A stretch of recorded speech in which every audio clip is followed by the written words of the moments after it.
Government engine மேல விதிக்கிற GST.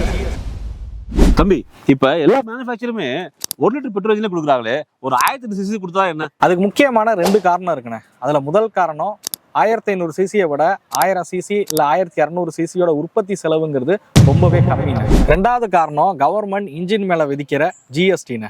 Sub 4 மீட்டர்ல இருக்கக்கூடிய கார்ஸுக்குன்னு 1200 சிசிக்குள்ள இருக்கு அப்படின்னா அதுக்கு 29% இருந்து 31% வரைக்கும் பாத்தீங்க அப்படின்னா ஜிஎஸ்டி அப்படிங்கிறது வசூலிக்கிறாங்கண்ணே.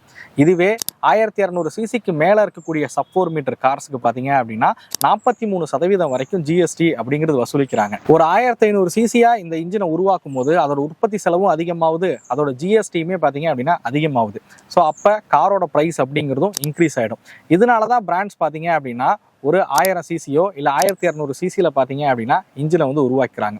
1000 சிசி இன்ஜின்ல டர்போவோட கொடுக்கும்போது அது 1500 சிசி இன்ஜினோட கம்பேர் பண்ணும்போது பவர் அண்ட் டார்க்கும் அதிகமாவே கிடைக்கும்.